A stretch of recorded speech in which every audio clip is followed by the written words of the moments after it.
नमस्कार सभी को। मेरा नाम विश्वदीप चौधरी है।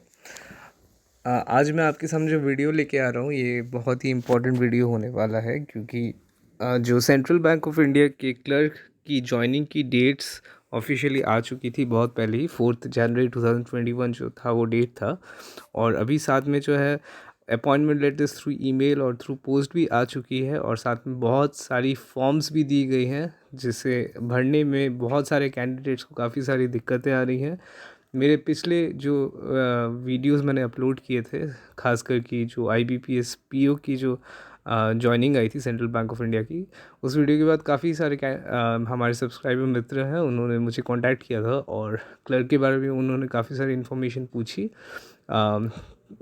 मुझे काफ़ी अच्छा लगा कि आप लोग मुझे कांटेक्ट करते हैं, और मेरी हमेशा ये कोशिश रहती है कि जो कंटेंट यूट्यूब में इजीली भी अवेलेबल नहीं है उसे मैं प्रोवाइड करने की कोशिश करता हूँ। तो आज मैं जो यह वीडियो लेके आया हूँ आपके सामने, तो हम जल्दी से देख लेते हैं कि जो जो फॉर्म्स अभी आप स्क्रीन में देख सकते हैं, काफ़ी सारे फॉर्म्स है, एक लंबी सी लिस्ट है। ये सेंट्रल बैंक ऑफ इंडिया की वेबसाइट में अवेलेबल है।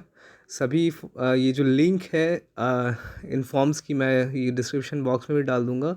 एक्चुअली जो अगर आप इसे डाउनलोड करते हैं तो ये एक रार फाइल के तरह डाउनलोड होता है, जिससे आपको विन रार या विन जिप के थ्रू एक्सट्रैक्ट करना पड़ता है। काफ़ी सारे स्टूडेंट्स को ये भी दिक्कत आई है, वो इसे एक्सट्रैक्ट नहीं कर पा रहे हैं, और मैंने देखा है कि बहुत सारे व्हाट्सएप ग्रुप्स में ये फॉर्म्स जो है ये शेयर की जा रही हैं, और फिर वो देख के चौंक जाते हैं, अरे ये कौन सा फॉर्म है, वो कौन सा फॉर्म है। तो इसलिए स्टूडेंट्स को दिक्कत ना हो, ताकि इसीलिए मैं ये सारे फॉर्म्स की लिंक जो है डिस्क्रिप्शन बॉक्स में डाल दूँगा। और अभी हम शुरू करते हैं। एक एक फॉर्म देखना, इस फॉर्म को में क्या है, कैसे भरना है, सभी चीज़ें मैं आपको बताऊंगा। वीडियो थोड़ी सी लंबी हो सकती है, तो मेरे साथ बने रहें। पहला फॉर्म देख लेते हैं। Application form for direct recruitment employees antecedent character attestation form. Character antecedent form जो है, अगर आप कोई भी सेंट्रल गवर्नमेंट, स्टेट गवर्नमेंट या फिर कोई भी PSU ज्वाइन करते हैं तो ये फॉर्म हर जगह मैंडेटरी होती है। तो इसे हम चेक कर लेते हैं कैसे फिल करना है। ये फॉर्म है सेंट्रल बैंक ऑफ इंडिया की तरफ से। तो देखिए यहाँ पे लिखा हुआ है employees antecedent character attestation form to be submitted in duplicate. इसका मतलब ये है कि इसकी 2 कॉपीज़ आपको लगेंगी। पहला आप एक ओरिजिनल हैंड रिटन भर लीजिए और फिर उसकी ज़ेरॉक्स निकाल लीजिए। साइड में देखिए यहाँ पे FX passport size photograph year, तो यहाँ पे आपको फ़ोटोग्राफ लगाना है। बाकी जो देखिए डिटेल्स ऊपर जो भी है, ये सभी ये फॉर्म्स आपके पास होंगी, ठीक है। आप इसे डाउनलोड कर लीजिएगा, और इसके बाद ऊपर जो भी लिखा है ये इतना इंपॉर्टेंट नहीं है, तो इसे आप बाद में पढ़ सकते हैं। अब फॉर्म को कैसे फिल करना है ये हम देख लेते हैं। देखिए पहला लाइन क्या लिखा है, please use legible block capital letters to fill this form. सिर्फ कैपिटल लेटर्स में पूरा फॉर्म भरना है, ठीक है। पहला पॉइंट देख लेते हैं, full name surname first with aliases if any, ठीक है। तो इस पे जो है देखिए साइड में यहाँ पे जगह है श्री श्रीमती कुमारी। तो अगर आप मैरिड हैं तो आप और फीमेल कैंडिडेट है तो आप श्रीमती लिखेंगी, कुमारी और श्री काट दीजिएगा। अगर मेल कैंडिडेट्स श्रीमती और कुमारी को पेन से क्रॉस कर दीजिए एक सिंगल लाइन से, और श्री लिखिए। उसके बाद देखिए साइड में जगह है, यहाँ पे आपको सबसे पहले आपका सरनेम लिखना है, उसके बाद फर्स्ट नेम लिखना है। मेरा सरनेम जैसे चौधरी है तो मैं चौधरी लिखूँगा, उसके बाद मेरा फर्स्ट नेम विश्वदीप, ठीक है। और एलियासेस का मतलब होता है जैसे काफ़ी सारे लोगों के नाम से किशोर KR देव दे ऐसे करके, या फिर किशोर KR रॉय ऐसे करके बहुत सारे लोगों के नाम होते हैं। KR या फिर PBMD कुछ भी हो सकता है, तो ये पूरा नाम आपको लिखना है, ठीक है। तो पहले सरनेम लिखिए, उसके बाद कोई भी अगर मिडिल नेम आपका होता है, आप अल्फ़ाबेट लिखते हैं ABCD कुछ भी, और उसके बाद आपका फर्स्ट नेम, ये पूरा आपको यहाँ पे मेंशन करना है। फिर देखिए प्रेजेंट एड्रेस फुल में लिखना है, ठीक है। तो आप अपना प्रेजेंट एड्रेस यहाँ पे लिख दीजिए। नीचे देखिए कैसे लिखना है, पहले हाउस नंबर या फिर अपार्टमेंट या फिर फ्लैट नंबर, उसके बाद बिल्डिंग और अपार्टमेंट का नेम, उसके बाद लेन, स्ट्रीट, रोड, विलेज, थाना, town, pin code, district, city, state. ये पूरा आपको ऐसे ही फॉलो करना है, ऐसे ही लिखना है, ठीक है। अगर आपने कुछ गलत सलत लिख दिया होगा दोबारा से फॉर्म निकाल लीजिए। देखिए नहीं तो डीवी में हो सकता है आपको दोबारा से कहे कि उनको आपको भरना पड़ेगा, फिर आप हो सकता है आप टेंशन में आ जाए।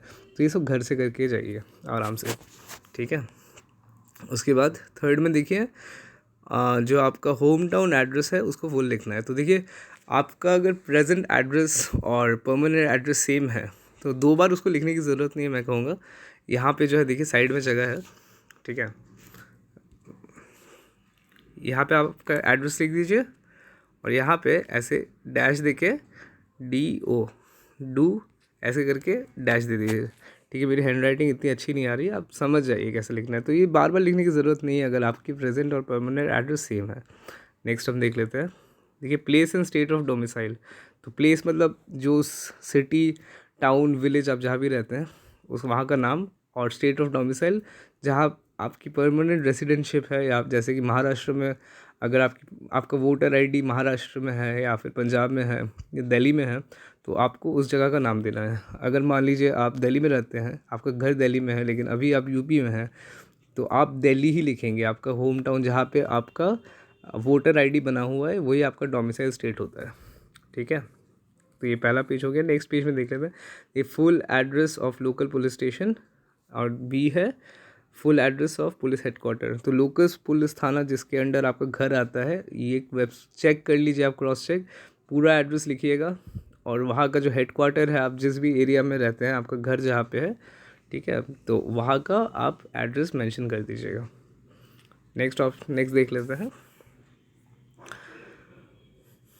If originally a resident of any country other than India, the full address in that country and the date of migration to India। तो अगर आप किसी और कंट्री से बिलोंग करते हैं, जैसे नेपाल, भूटान के कैंडिडेट्स भी इन सब एग्ज़ाम्स में अप्लाई कर सकते हैं, तो अगर आप वहाँ के कैंडिडेट हैं या फिर वहाँ से बिलोंग करते हैं तो आप ये वाली सारी चीज़ें जो है मेंशन कर दीजिएगा।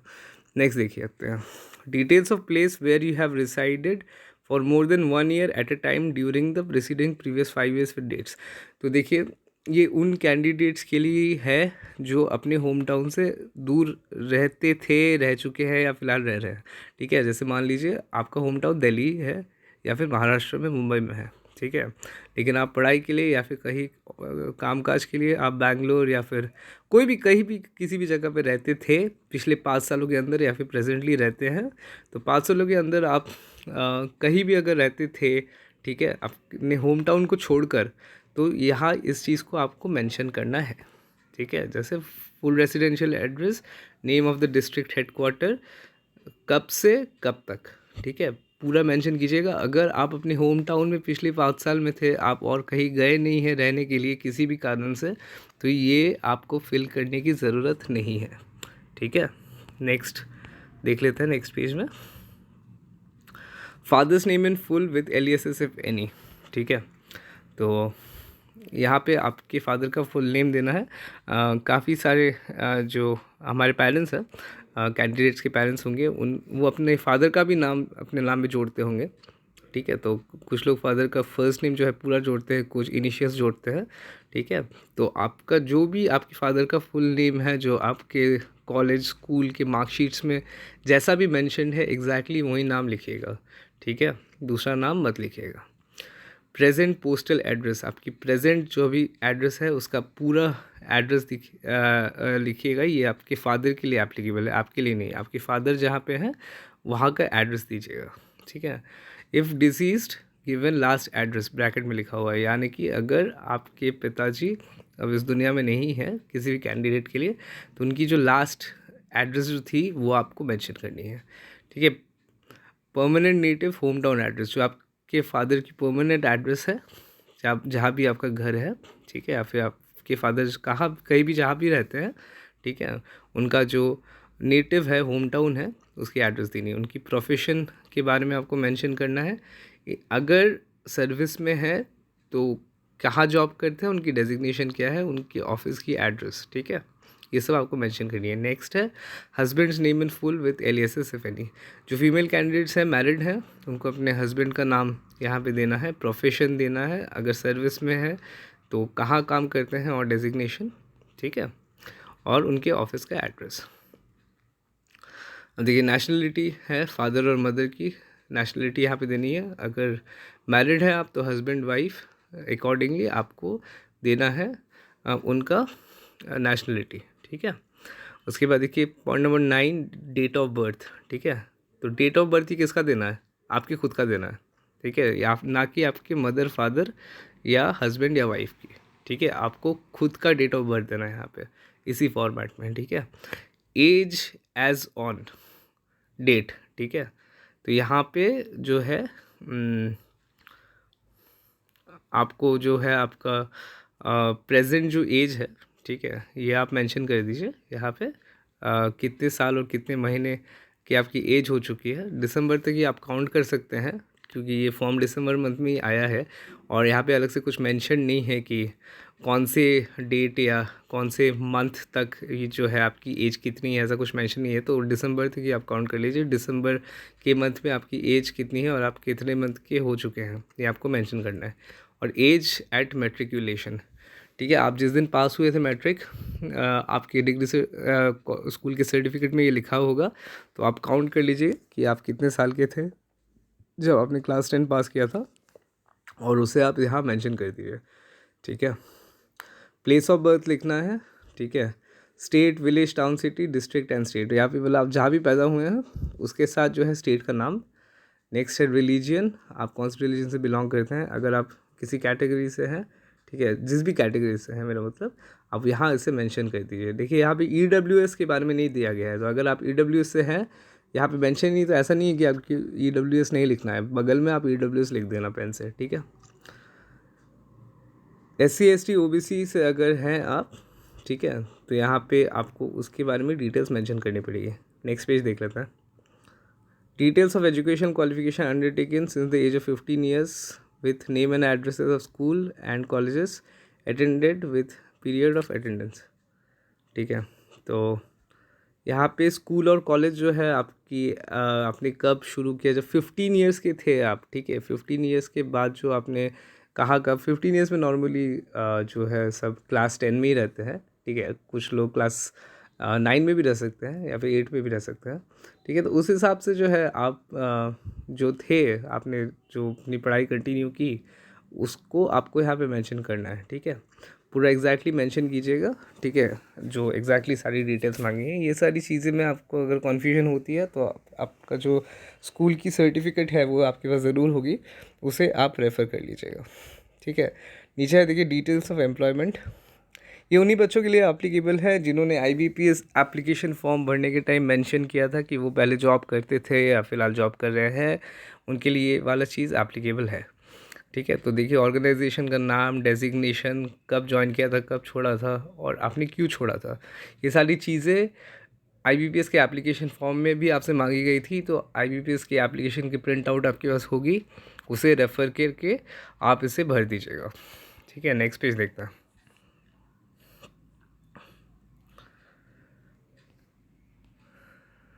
देखिए इसके बाद जो चीज़ें हैं, ठीक है, ये बहुत ही सिंपल है, मुझे नहीं लगता है कि अलग से समझाने की ज़रूरत है, कोई कन्फ्यूजन होनी चाहिए, ठीक है। तो इसे आप येस या फिर नो में ही है जो आंसर होगा पॉइंट नंबर 18 तक, ठीक है, पॉइंट नंबर 19 तक, ये आप देख के इसे फिल कर लीजिएगा। अगर आपको कुछ नहीं समझ में आ रहा है तो आप जो है इस वीडियो को पॉज करके भी इसे देख सकते हैं। नेक्स्ट देख लेते हैं। देखिए देखिए नीचे डिक्लेरेशन है लास्ट पेज में, ठीक है। तो आपने जो भी ऊपर इन्फॉर्मेशन दिया है ये सही है, आपको इस चीज़ का डिक्लेरेशन देना है, डेट, प्लेस और आपका सिग्नेचर, ठीक है, ये सब करना है आपको। उसके बाद देखिए लास्ट जो पेज है, ठीक है, ये आपको नहीं भरना है, ठीक है।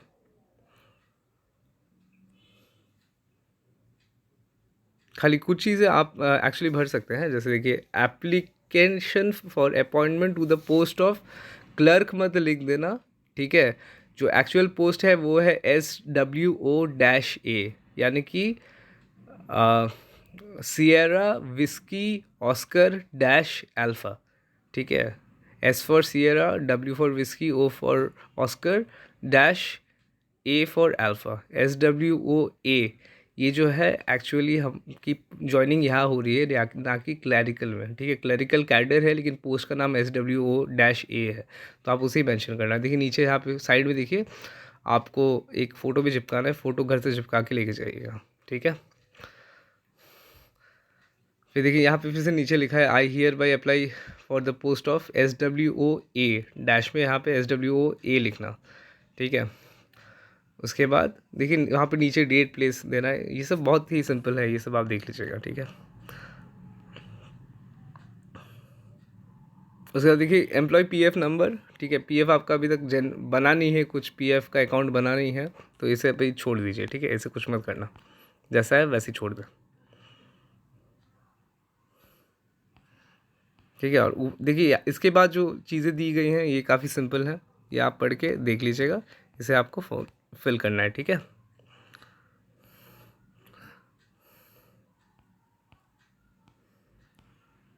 उसके बाद मैं ज़रा सा एक बार चेक कर लेता हूँ कि यहाँ पे क्या क्या है, ठीक है। अगर मुझे लगता है कि कुछ समझाने की ज़रूरत है तो मैं आपको ज़रूर बता रहा हूँ। एक मिनट सर। अच्छा देखिए यहाँ पे देखिए पॉइंट नंबर 5 में फुल एड्रेस, ठीक है।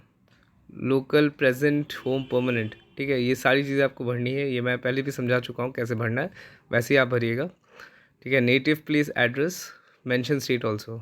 तो ऊपर का अगर मतलब आपका प्रेजेंट एड्रेस अगर सेम है परमानेंट के साथ तो दोबारा से लिखने की ज़रूरत नहीं है, ठीक है। जैसा कि मैंने आपको बताया था, जस्ट अगर यहाँ पे जो आप एड्रेस दे रहे हैं अगर आपका present address permanent address same है तो यहाँ पे जस्ट ऐसे डू लिख दीजिए, ठीक है। तो ये समझ में आ जाता है कि जो ऊपर लिखा है वही नीचे भी एप्लीकेबल है। नेक्स्ट देख लेते हैं।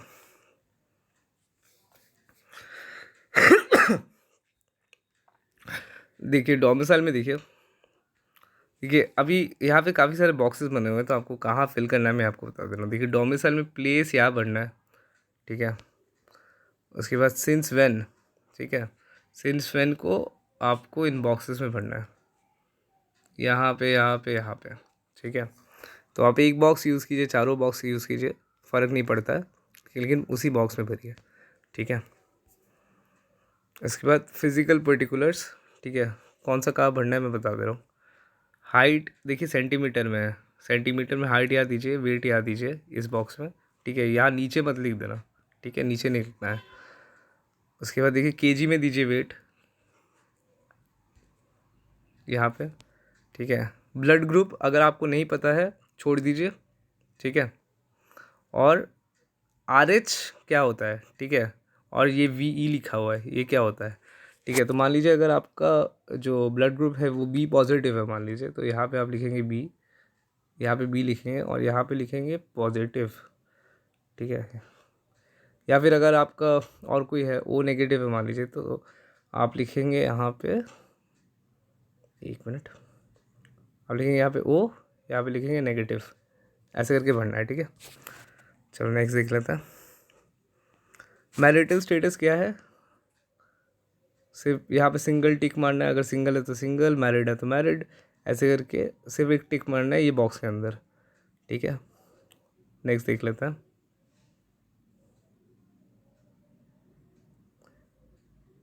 If married whether your spouse is working, ठीक है। तो अगर आपके हस्बैंड या फिर वाइफ कहीं जॉब कर रहे हैं, गवर्नमेंट प्राइवेट कहीं भी जॉब कर रहे हैं, यहाँ पे नीचे डिटेल्स बिल्कुल फिल कर देना, ठीक है।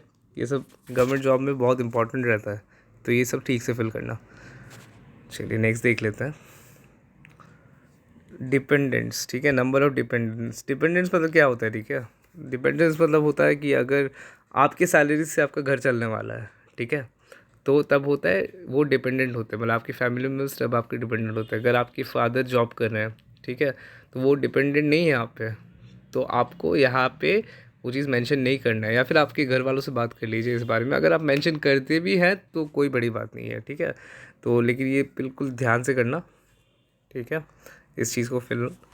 जैसे अगर आप मैरिड है, ठीक है, तो अगर आपकी वाइफ डिपेंडेंट है आप पे, तो यहाँ पे ऐसे फिल करेंगे आप, ठीक है। हस्बैंड के लिए फीमेल कैंडिडेट्स के यहाँ पे फादर है, यहाँ पे मदर है, ऐसे टिक कर देना है सिर्फ। नंबर ऑफ़ चिल्ड्रन अगर आपके बच्चे हैं, ठीक है, तो आपको यहाँ पे फिल कर देना है। कोई और रिलेटिव अगर आप के यहाँ डिपेंडेंट है आपकी सैलरी पे, तो आपको यहाँ पे वो मेंशन करना है, ठीक है, कितने डिपेंडेंट हैं। नेक्स्ट देखिए चिल्ड्रन की एज, ये काफ़ी सारी सिंपल चीज़ें हैं, ठीक है। उसके बाद देखिए ये कोर्ट केसेस के बारे में है, ठीक है। यहाँ पे थोड़ी सी सिंपल सी डिटेल्स फिल करनी है। देखिए आपको अगर कुछ समझ में नहीं आता इसमें तो आप मुझे कमेंट सेक्शन में बता देना, आप वीडियो पॉज करके इसे देख सकते हैं, ठीक है। नेक्स्ट देख लेते हैं, ठीक है। अभी देखिए एजुकेशनल क्वालिफिकेशन में क्या क्या लिखना है, ठीक है। क्लास 1 से मत बच देना, ज़्यादा कुछ नहीं लिखना है, मैं बता दे रहा हूँ, ठीक है। एग्जामिनेशन में class 10, class 12, graduation, post graduation या फिर और अगर कोई डिग्री कोर्स किया होगा आपने तो वो सब यहाँ पे फिल करना है, ठीक है। अब सब्जेक्ट्स में कैसे भरना है, ठीक है। जैसे क्लास 10 में तो सारी सब्जेक्ट्स होती हैं, तो यहाँ पे आपको सारी सब्जेक्ट्स की नाम लिखनी है, ठीक है। ये आप मार्कशीट देख के चेक कर लेना यहाँ पे। उसके बाद देखिए क्लास ये 10 के लिए हो गया। उसके बाद 12 के लिए क्या होगा, अगर आपका साइंस है तो साइंस, SC ऐसे, मतलब मैं शॉर्ट में लिख रहा हूँ। कॉमर्स है तो कॉमर्स, COMM, ठीक है, या फिर आर्ट्स, आर्ट्स, ठीक है, ऐसे करके भर देना। और उसके बाद ग्रेजुएशन में अगर मान लीजिए आपने BSc किया है, ठीक है, तो एग्ज़ामिनेशन पास जो है आपका जो भी आप लिखेंगे BSc या फिर BA, ठीक है, या फिर BCom, मैं लिख दे रहा हूँ एक बार में BSc ऐसे करके। और उसके बाद अगर आपका सब्जेक्ट फ़िज़िक्स है तो PHY फिज़िक्स, ठीक है, या फिर केमिस्ट्री या फिर जो भी है, या फिर BCom आपने किया है तो अकाउंट्स में मेजर किया है, ठीक है। तो ऐसे करके आप यहाँ पे सब्जेक्ट लिख देना, सारे सब्जेक्ट लिखने की ज़रूरत नहीं है, ठीक है, इतना स्पेस भी नहीं है, आप देख सकते हैं। उसके बाद देखिए यहाँ पे यूनिवर्सिटी देना है, या फिर मतलब स्कूल जो है 10-12 में आपने CBSE से क्लियर किया है, स्टेट बोर्ड से किया है, ICSE से किया है, वो आपको देना है। मीडियम ऑफ एजुकेशन इंग्लिश या Hindi, year of passing, number of attempts made, सारी चीज़ें फिल करनी है, ठीक है। उसके बाद परसेंटेज ऑफ मार्क्स ऑब्टेंड और यहाँ पे क्लास ऑब्टेंड, ये सारी चीज़ें इजी हैं, आप देख के समझ जाएंगे, इसे फिल कर दीजिएगा। कोई प्रॉब्लम है आप मुझे कमेंट सेक्शन में बताइए, मैं आपको वो डाउट क्लियर कर दूँगा, ठीक है। फिर देखिए ये काफ़ी सिंपल पॉइंट है, पॉइंट नंबर 13 ये आप देख लेना, ठीक है। फिर टाइपिंग के बारे में दिया गया है, देखिए यहाँ पे अगर आपको टाइपिंग पता है, ठीक है, तो उसके बारे में डिटेल्स आपको फिल करनी है, ठीक है। अगर आपको टाइपिंग नहीं आती तो यहाँ पे नो कर दीजिए, और अगर आती है तो यहाँ पे यस लिख दीजिए, ठीक है। कहाँ टाइपिंग आती है वहाँ पे टिक कर दीजिए, इंग्लिश या फिर हिंदी, ठीक है, ऐसे करके। और ये बाकी सारी डिटेल्स, WPM का मतलब होता है वर्ड्स पर मिनट। शॉर्ट हैंड उनके लिए एप्लीकेबल है जिन्होंने स्टेनो का कोर्स करके रखा है, ठीक है। फिर देखिए कंप्यूटर नॉलेज के बारे में दिया गया है, आपको पता है कि नहीं, तो मुझे नहीं लगता ऐसा कोई कैंडिडेट होगा जिसको कंप्यूटर नहीं आता होगा, क्योंकि क्लर्क के जो है एप्लीकेशन फॉर्म में लिखा रहता है कि आपको कंप्यूटर नॉलेज होना चाहिए, और उसकी जो है डिटेल्स भी दी रहती है कि किस चीज़ को क्वालिफिकेशन मानी जाएगी। तो आप यहाँ पे येस टिक कर दीजिएगा और डिटेल्स दे दीजिएगा। नेक्स्ट देखिए,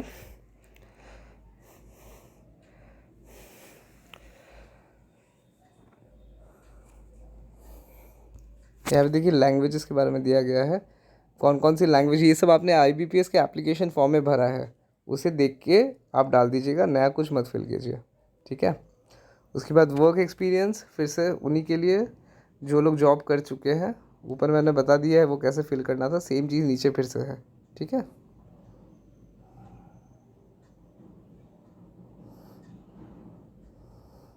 उसके बाद देखिए जो भी डिटेल्स है वो काफ़ी सिंपल है, आप देख लीजिए, ठीक है। ये वीडियो काफ़ी लंबी हो जाएगी इसलिए मैं कुछ चीज़ें छोड़ दे रहा हूँ जो कुछ ज़्यादा बेसिक है, बिल्कुल ही बेसिक है, ठीक है। इसे आप फिल कर दीजिए, कोई प्रॉब्लम होने से आप मुझे कमेंट बॉक्स में मैसेज कीजिए, ठीक है, मैं आपकी सारी डाउट्स क्लियर कर दूँगा। ये फॉर्म काफ़ी लंबा है एक्चुअली, नेक्स्ट फॉर्म में हम चले जाते हैं, ठीक है।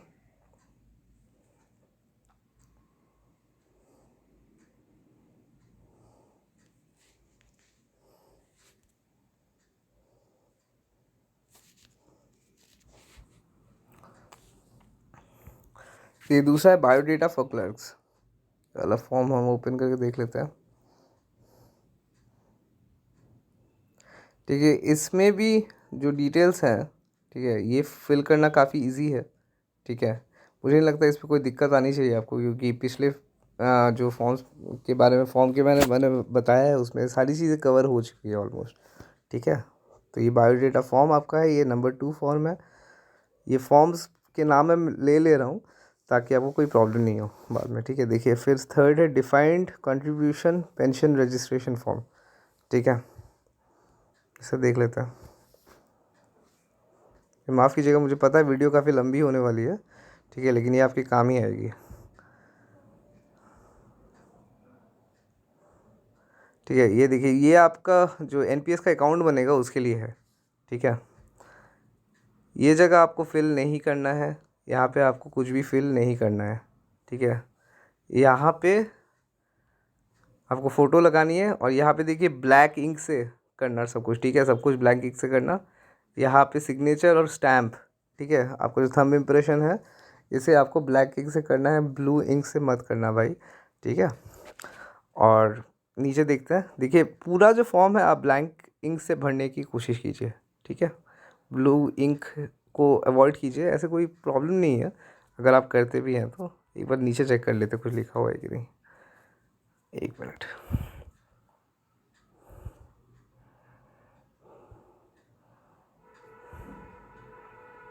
ये देखिए, जैसे कि मैं कह ही रहा था आपको, देखिए form to be filled in block letters and in black ink.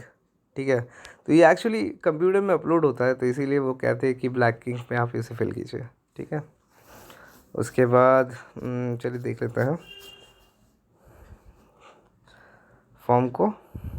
ये फॉर्म काफ़ी सिंपल है, मुझे नहीं लगता कोई प्रॉब्लम होनी चाहिए। देखिए पैन कार्ड का जो डिटेल है यहाँ पे आप फिलअप करेंगे। किसी के पास अगर पैन कार्ड नहीं है, फ्रेशर है, आप पैन कार्ड बनवा ले। ठीक है, और उसका नंबर यहाँ पे डाल दीजिए।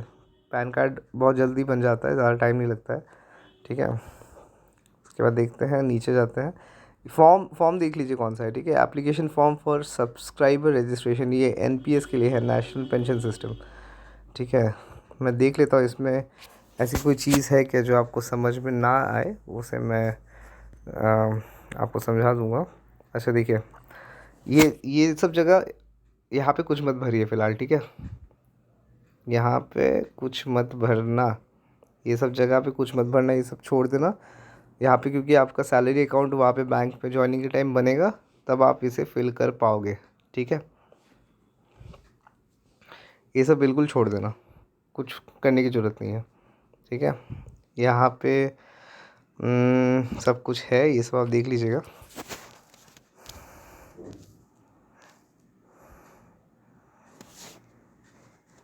यहाँ पे आपका नाम आप दे देना, डेट दे देना, जब आप फॉर्म को फिल करोगे वो डेट दे देना। ठीक है, यहाँ पे थंब इम्प्रेशन या फिर सिग्नेचर दोनों में से एक, ठीक है, ये आपको देना है, दोनों मत दे देना यहाँ पे फिर से, वो सिर्फ ऊपर ज़रूरत थी। ठीक है, फिर ये देखिए, to be filled by POP, ये आपको फिल नहीं करना है। ठीक है, नेक्स्ट देख लेते हैं, to be filled by CRA लिखा हुआ है, यहाँ भी आपको कुछ फिल नहीं करना है। ठीक है, फिर देखिए यहाँ पे नीचे इंस्ट्रक्शंस भी दिए हुए हैं कि इसको कैसे फिल करना है। ठीक है, तो ये आप पढ़ लीजिएगा। कोई अगर डाउट आपको होती है तो कमेंट सेक्शन में आप मुझे बता दीजिए, मैं आपकी हेल्प कर दूँगा। नेक्स्ट देख लेते हैं, देखिए यहाँ पे इंस्ट्रक्शन भी दिया हुआ है for filing CS S1 form, तो इसे भी आप रेफ़र कर सकते हैं। ठीक है, ये वाला फॉर्म जो है इसे भी आप रेफ़र कर सकते हैं। फिर नेक्स्ट देखिए, medical examination proforma candidates page. ठीक है, इसे चेक कर लेते हैं एक बार जल्दी से। देखिए यहाँ पे भी जो चीज़ें दी गई हैं, ठीक है, मुझे नहीं लगता कि बहुत कुछ ज़्यादा डिफ़िकल्ट है जो आपको समझ में ना आए। ठीक है, तो इसे आप आराम से फिल कर लीजिए। ये एक फॉर्म है, medical examination proforma candidate.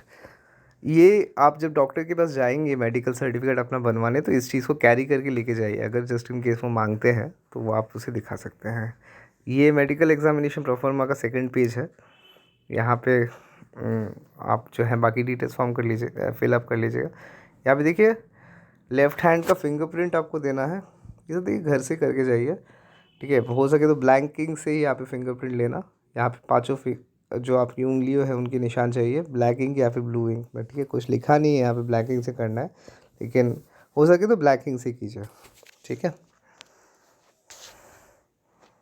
Next देख लेते हैं, देखिए ये मेडिकल रिपोर्ट का है। ठीक है, तो ये जो आपके डॉक्टर जो हैं, आप जो भी डॉक्टर से दिखा रहे हैं, ये मेडिकल सर्टिफिकेट बनवाने वाले हैं, वो सिविल सर्जन होने चाहिए गवर्नमेंट हॉस्पिटल के, या फिर इक्विवेलेंट रैंक या फिर उसके ऊपर वाले रैंक के डॉक्टर होने चाहिए। ठीक है, वो आपको कुछ जो है बेसिक टेस्ट भी करवाने दे सकते हैं, जैसे कि यूरिन टेस्ट, चेस्ट एक्सरे, ऐसे कुछ कुछ चीज़ें होती है। मैं डिस्क्रिप्शन बॉक्स में इन सब चीज़ें के बारे में बता दूंगा कि बेसिकली कौन कौन सी टेस्ट हो रही है। तो एक्चुअली जनरली जो आपका नॉर्मल बॉडी चेकअप होता है उसमें काफ़ी सारी टेस्ट्स रहती है एक्चुअली, तो वही सारी टेस्ट है, कुछ अलग से आपको स्पेशल कराने की ज़रूरत नहीं है। ठीक है, तो आप ये डॉक्टर से कंसल्ट कर लीजिएगा, वही आपको बता देंगे कि कौन कौन सी टेस्ट करवानी है। ठीक है, तो ये आपको खुद से बनवा के लेके जाना है ये मेडिकल सर्टिफिकेट। ठीक है, बैंक नहीं करके देगा, तो आपको ये खुद से कराना है। तो आप जल्दी से डॉक्टर से मिलिए और जल्दी से बनवा लीजिए। ठीक है, 3 दिन में आपका जो है टेस्ट वगैरह सब हो जाएगा, इससे ज़्यादा टाइम नहीं लगना चाहिए। और चौथे 5वें दिन के अंदर आप जो है इसे साइन करवा लीजिए और स्टैंप ले लीजिए। नेक्स्ट देख लेते हैं।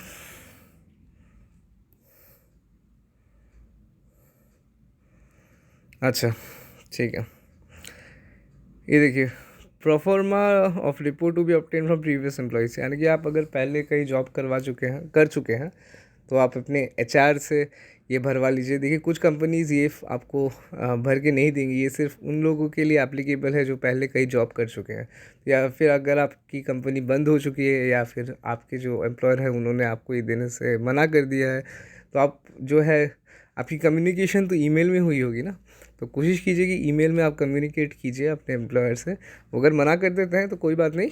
ठीक है, अगर वो कहते हैं कि हम ऐसे भर के नहीं देते हैं, या फिर कह सकते हैं कि आपके बैंक को बोलिए हमें कांटेक्ट करने के लिए, तब हम करके देंगे, तो उसका प्रिंट आउट लीजिए। ठीक है, एक सेल्फ अटेस्टेशन कीजिए, खुद से साइन कीजिए और उसे बैंक में सबमिट कर दीजिए। ठीक है, तो कोई दिक्कत नहीं आएगी।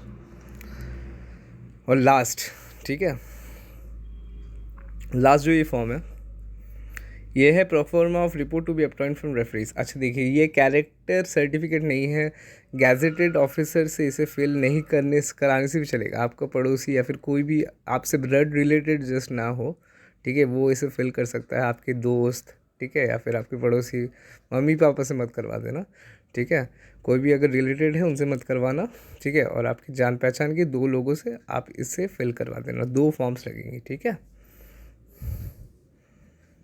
बस इतनी सारी फॉर्म्स थी, इसके अलावा तो और कोई फॉर्म है नहीं।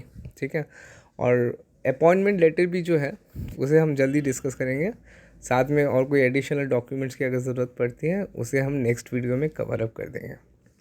इसके अलावा अगर आपको कोई भी डाउट्स है आप कमेंट सेक्शन में मुझे बताइए, मैं आपके साथ ज़रूर डिस्कस करूँगा वो सारी चीज़ें। और जो ईमेल के थ्रू और बाई पोस्ट जो लेटर्स रिसीव हुई है central bank of India clerk के कैंडिडेट्स को, ठीक है, उसे भी हम अपने नेक्स्ट वीडियो में ज़रूर डिस्कस करेंगे। वीडियो देखने के लिए बहुत बहुत धन्यवाद। आपका दिन शुभ रहे।